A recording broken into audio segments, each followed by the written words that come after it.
So dako naman po tayo sa latest na update dito po sa binabantayan po natin na si Tropical Storm Manny na currently ay nasa labas pa rin po ng ating Philippine Area of Responsibility.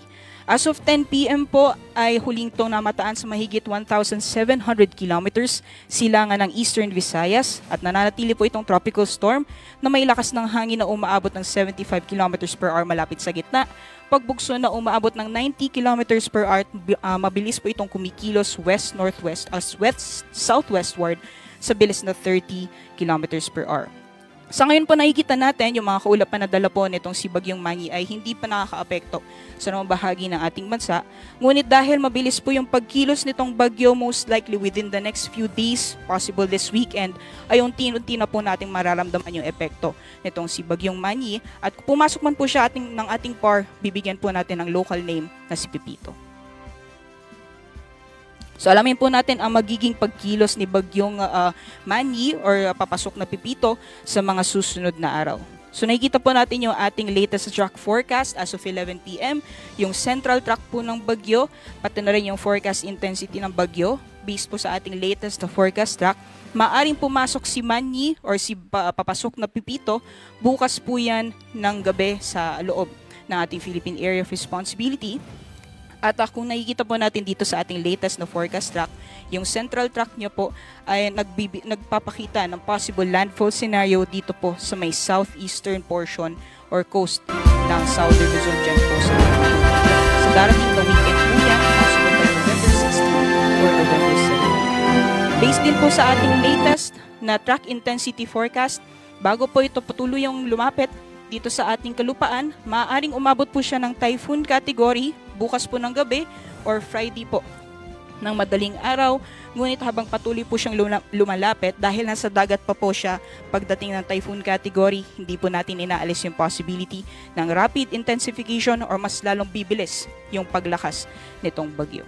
So nakikita po natin yung areas na possible na maglandfall itong si Bagyong or papasok na Pepito. Ngunit kung makikita po natin yung lawak ng sakop ng forecast probability cone, hindi lamang po sa area ng Bicol region ang possible landfall point nitong si Bagyong Pepito or si Manny, maaari din po siyang maglandfall dito po sa may Eastern Visayas, pwede din po sa may Quezon area, pwede din po sa may Aurora, pati na rin sa may Isabela. So yan po, yung areas na sakop po nitong forecast probability cone, yan po yung mga posibleng areas na maaaring daanan ng sentro ng bagyo. So mainam po na minomonitor po natin yung magiging pagkilos nito sa mga susunod na araw para mapaghandaan po natin ang areas na most likely maapektuhan na malalakas na hangin, pati na rin yung mga pag-ulan dala po nitong bagyo.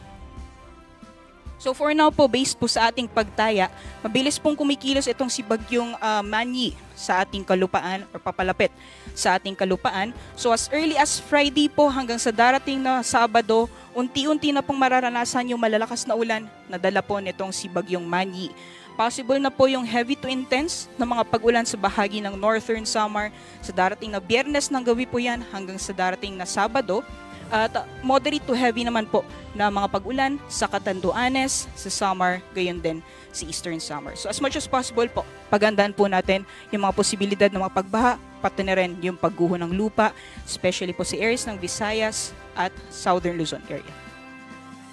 Para naman po sa karagdagang impormasyon, bistahin lamang po ang aming social media accounts. Manatili po tayong updated sa mga minomonitor po natin mga bagyo at yung mga forecasts po ng Pag-asa. Bistahin lang din po ang aming website, pag-asa.ust.gov.ph. Yan lang po latest mula dito sa Pag-asa Weather Forecasting Center. Ako po si Rhea Torres. Patuloy po tayong mag-ingat. Magandang gabi at maraming salamat.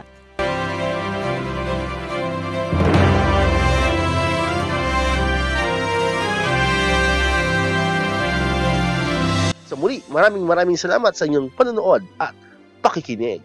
Once again, El Maestro. See you on my next vlog. Bye-bye!